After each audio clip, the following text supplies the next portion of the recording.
A gente continua na primeira leitura em Atos e é uma leitura fatal. Ela é determinante para o nosso modo de ser, para o modo de ser da igreja. Ela mostra Paulo numa circunstância em Corinto, em que é descrito, ele passa todos os sábados pregando para os judeus. Depois, quando chega Silas e Timóteo, ele passa a se dedicar inteiramente a pregar para os judeus.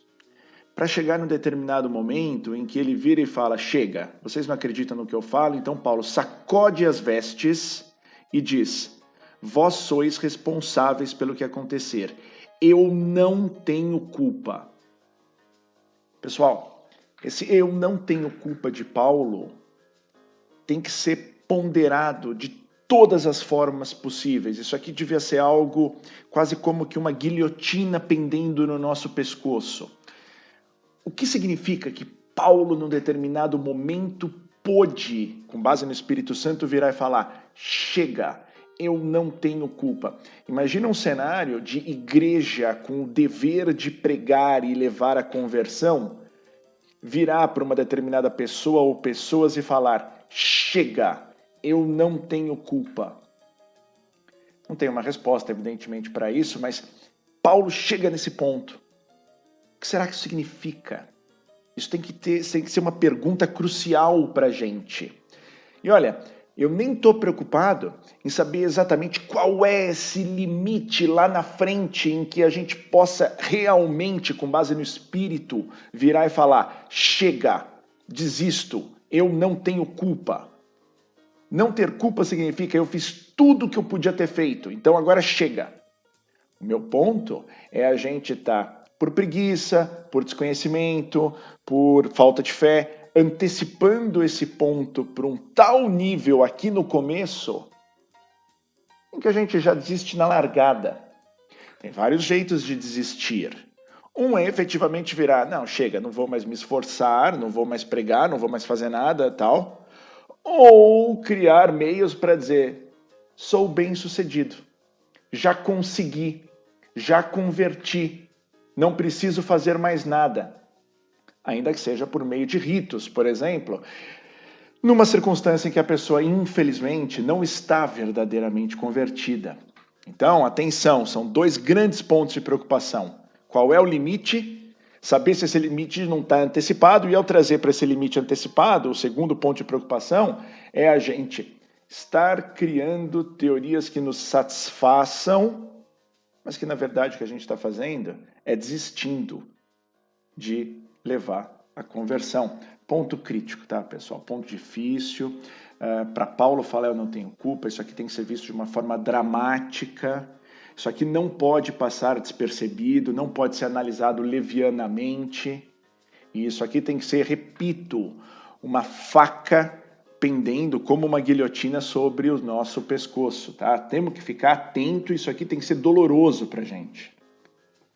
Nosso salmo é o Salmo 97. O Senhor fez conhecer seu poder salvador perante as nações. Ele fez conhecer. Fez conhecer hoje por meio de quem? Você sabe a resposta. Nosso evangelho, continuando no capítulo 16, esse é um evangelho que vai se estender na continuação para amanhã e ainda daqui 2 dias. Jesus está anunciando de fato que ele vai, para onde ele faz a pergunta meio enigmática e diz que em pouco tempo, e aí no final, Jesus falando nesse último versículo fala, vós chorareis e vos lamentareis, mas o mundo se alegrará. Então ele está falando, olha, vocês vão ficar tristes, enquanto o mundo vai ficar feliz. E aí ele fala, vós ficareis tristes, ele repete que vocês vão se lamentar, mas vossa tristeza se transformará em alegria.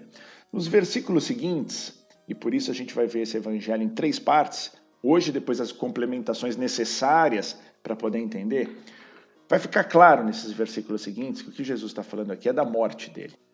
Então o mundo vai se alegrar com a morte dele e eles ficarão, apóstolos, tristes.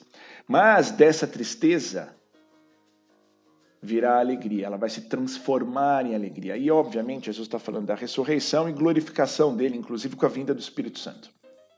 Pessoal, por hoje, sem ver o resto dos versículos, é muito difícil avançar na interpretação desse evangelho. Mas hoje eu vou pedir um favor para você. Você precisa refletir sobre o que é essa tristeza que se transforma em alegria. Porque aqui Jesus está falando do máximo da tristeza, ou se você preferir, da única tristeza verdadeira, que se transforma no máximo da alegria ou na única alegria verdadeira. E aí, para simplificar, o máximo da tristeza é não ter Jesus. E olha, é não ter Jesus e não ter o Espírito Santo, que 3 dias terríveis foram aqueles entre a morte e a ressurreição de Jesus. É o máximo da tristeza.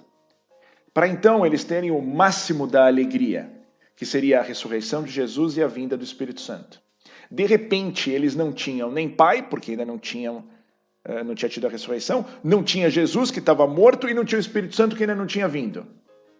E, em pouco tempo, Jesus ressuscita, depois ele ascende aos céus e manda o Espírito Santo, e todos então passam a ser filhos, os que acreditam naturalmente.